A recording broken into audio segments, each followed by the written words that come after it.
What if failure isn't stopping you, but secretly preparing you? Today, I'll show you how failure can become your biggest advantage. Failure hurts. It breaks confidence. It kills motivation. But every successful person failed more times than they won.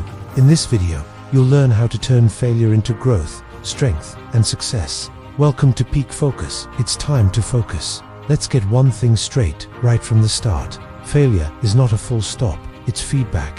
Think about it. Every time something doesn't work out, you're not hitting a dead end. You're being given a piece of information. You're learning what doesn't work. This is the fundamental difference between people who stay stuck and people who achieve incredible things. Successful people don't run from their failures. They run towards them, clipboard in hand, ready to analyze. They ask, what went wrong here? What can I learn from this? How can I do it better next time? They understand that failure isn't just a negative event. It's a powerful equation. Failure equals a lesson plus experience. That experience is what makes you smarter, stronger, and more prepared for the next attempt. So, the next time you fail, don't see it as the end. See it as data. See it as a free lesson from the toughest, but most effective teacher you'll ever have. This shift in your failure mindset is the first step toward developing a true growth mindset, where every challenge becomes an opportunity to learn. Now, this next point is crucial, and it's something many of us struggle with. You failed at something, that doesn't mean you are a failure. Let me say that again. You failed at something, but that does not make you a failure. We have this destructive habit of tying our identity to our results. If our project succeeds, we feel like a success. If it fails, we internalize that failure and believe we are fundamentally flawed. This is a trap. You have to learn to separate who you are from what you achieve or don't achieve. A single mistake, a failed business, a rejected application, these are just events in your life's timeline. They do not define your worth or your future potential. The moment you stop the self-blame and stop taking every setback so personally, something amazing happens. Your confidence, which was so fragile and dependent on external validation, starts to grow from within. It becomes a quiet, steady strength.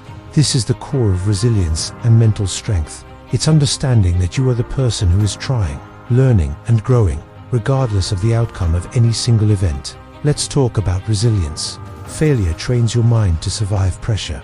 Think of it like a muscle. You can't build a strong bicep by lifting a feather. You need resistance. You need weight. You need to push until it's uncomfortable. Resilience is exactly the same. It is a mental muscle that is only built through struggle, through facing adversity and getting back up.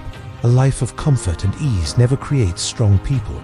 It creates fragile people who shatter at the first sign of trouble. Every time you fail and choose to try again, you are doing a rep for your resilience muscle. You're teaching your brain that you can handle pressure, that you can survive disappointment, and that you have what it takes to keep going. This process of failing and recovering prepares you for bigger challenges and, ultimately, bigger successes.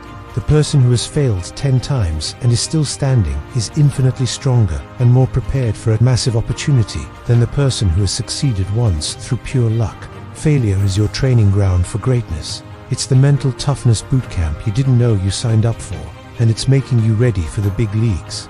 This brings us to a very practical step, changing your inner dialogue. The way you talk to yourself after failure decides your future. Seriously, your inner voice is the most influential voice in your life. If you fail and your immediate thought is, I'm useless, I knew I couldn't do this, I always mess things up, you are literally programming yourself for more failure. You're re-shutting down the part of your brain that looks for solutions and activating the part that looks for an escape. You have to consciously intercept that negative self-talk.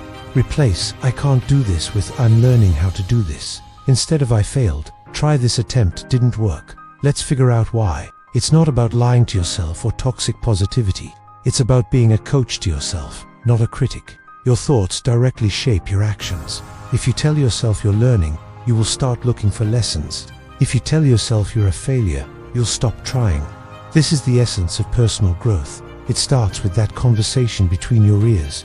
Take control of that narrative. Be your own advocate. It's a small change in words, but it leads to a monumental change in your trajectory. Here's an unexpected benefit of failure. It creates clarity and direction. Failure removes distractions and shows you what truly matters. When you're just cruising along and everything is easy, it's possible to drift off course. chasing shiny objects or goals that don't really align with your true purpose. But when you hit a wall, when you fail, everything stops. That moment of pain and disappointment forces you to reevaluate. It makes you ask the hard questions. Do I really want this? Is this the right path for me? Is my plan actually solid? Failure has a way of burning away the fluff. It eliminates fake goals, weak plans, and half-hearted commitments. It strips everything down to the essentials. What's left after failure is often a much clearer picture of what you truly want and what you're willing to fight for. This newfound clarity is a gift. It allows you to refocus your energy on the right path with a renewed sense of purpose. So, if you're feeling lost after a setback, recognize that this is an opportunity. The struggle is clearing the fog, showing you the way forward with more precision than you had before. So, what do you do with all the frustration, the disappointment, the pain that comes with failure? You use it. Let failure push you forward, not pull you back. Every powerful emotion you feel after a setback is energy. The question is, how will you use that energy? You can let it spiral into sadness and inaction, or you can channel it. Use it as fuel. Turn that pain into discipline. Get up an hour earlier. Put in the extra work. Turn that feeling of loss into a hunger for success. Let it motivate you to study harder, practice more, and refine your strategy. Instead of letting your emotions paralyze you, let them propel you into action. The most successful people in the world are masters at this. They don't ignore their feelings. They transform them. They use the sting of a past failure as the motivation for their next victory. This isn't about suppressing what you feel. It's about redirecting it. So next time you fail, acknowledge the feeling, and then ask yourself, how can I use this fire to propel me forward? I want to leave you with this power message. The people who win are not the ones who never fail. They're the ones who never quit. Remember, failure is not your enemy. Quitting is. This is peak focus. It's time to focus. If this video helped you, like, subscribe, and share it with someone who needs motivation today. Thanks for watching.